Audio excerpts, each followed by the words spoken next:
What's up, y'all? It's Pat here. It is Wednesday, November 10th. I just finished working. I went to my YouTube analytics only to see that Travis Scott's label, Grand Hustle, confirmed their copyright claim on my Astroworld vlog. With this vlog, the ad proceeds I was going to use to donate to victims' families and/or causes associated with supporting those impacted by the events that occurred at Astroworld. Apologize in advance if my voice is a little raspy. I caught a cold or something at Astroworld. I want to start off by saying that any ad proceeds from this video, as well as anything that I received from that vlog video, they will all be donated to causes associated with the Astroworld victims. So any shares or views that this video gets support that. I just want to put that in the beginning, and I'll go more into that later in the video. Also, I will note that this vlog title was pretty clickbaity, and this title is probably going to be clickbaity, and that's in order to draw attention to it. But let's rewind a bit. So when me, Andrea, and Yuli left Astroworld, we thought something had gone kind of wrong, because although this was, I think, all of our first music festivals, we had seen probably 4 or 5 unconscious bodies just taken out in front of us as we were in that exit area. After the event, we actually went to IHOP for some birthday pancakes, and at that time, we saw the news that there were victims that had died there at Astroworld. Realizing the severity of everything that happened, I wanted to edit the footage that I had of the whole event and post that to YouTube for awareness, as well as whatever people may glean from that. That night, it was probably 2 or 3 a.m., and I knew I couldn't edit the whole video and get enough sleep and put it out, so I decided that I would upload just the Goosebumps song, which I had a full recording of from the exit area, because that showed a lot of the crowd, and I assumed that's where a lot of things could have happened. So I uploaded that at like 3 a.m.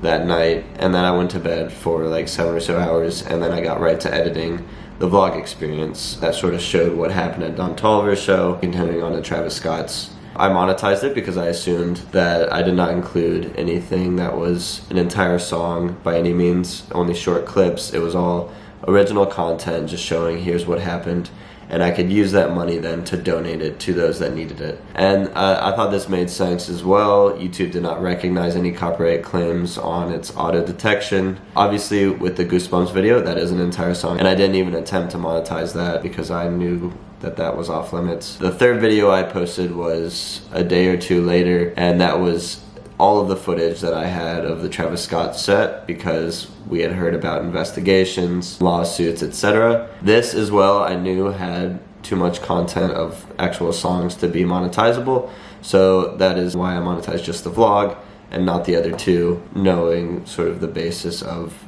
copyright laws associated with videos on YouTube. After the first couple days that the vlog was out, I received the copyright claim from Grand Hustle Records. On YouTube, it reads Epic/Grand Hustle. They basically said that in this portion of the video, we recognize one of Travis Scott's songs, so therefore we claim the ad revenue of this entire video. One of the worst parts of this is that they claimed Butterfly Effect, one of Travis Scott's songs, in the time during 7:25 to 7:43 of the vlog.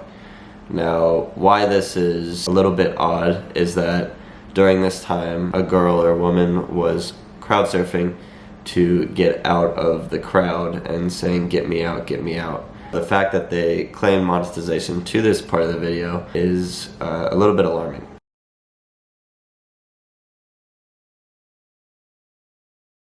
Now, with YouTube's system, you can submit a dispute, so I'll read what I submitted as my dispute to their copyright claim. I said, "This video is a compilation of all that occurred at Astroworld 2021. It shows our experience. The part of the video in dispute features background music of the concert, but highlights the fact that a girl is crowd surfing to get out of the crowd and begging to let her out. This video does not use any songs of Travis Scott directly. It should be protected under fair use. In addition, there is only a very short clip that includes a song. This video is no substitute to listening to Travis Scott songs. Nobody would want to watch it if they just wanted to listen to his music." So based on this, I submitted the dispute. Now, the interesting thing is that someone from the label now has to see that dispute, and they have to manually go in and say, "No, we still assert our claim."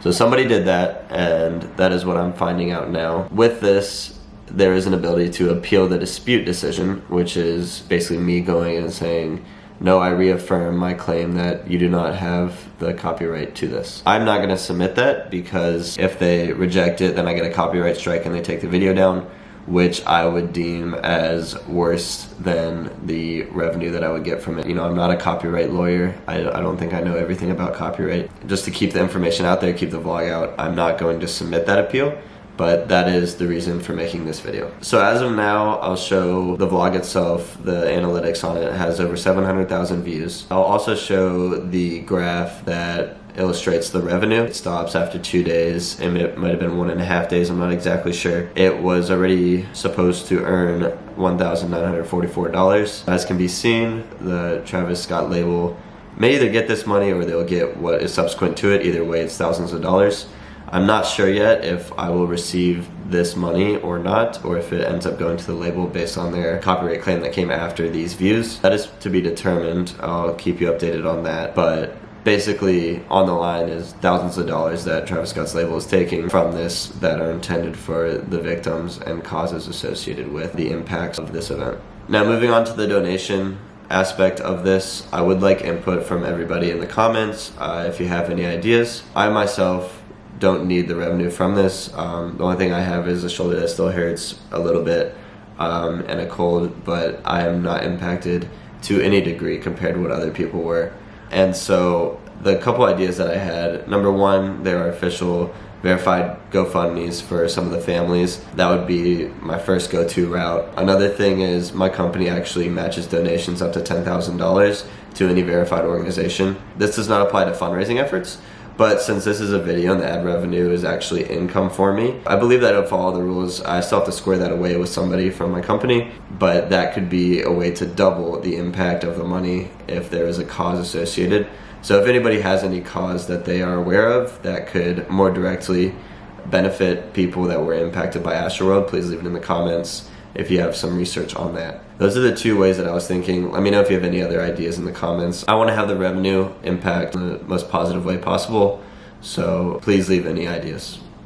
Finally, I'd like to extend my prayers and respects to anybody that lost somebody in Astroworld, as well as anybody that experienced any injuries. A lot of people saw things that they shouldn't have to see during their lives that night, and so I know that there's going to be a lot of trauma that people experience, and there are going to be therapy needs, etc. from that.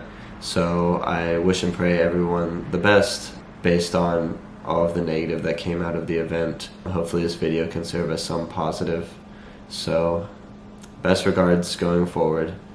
But that's about all I have. Thank you for watching.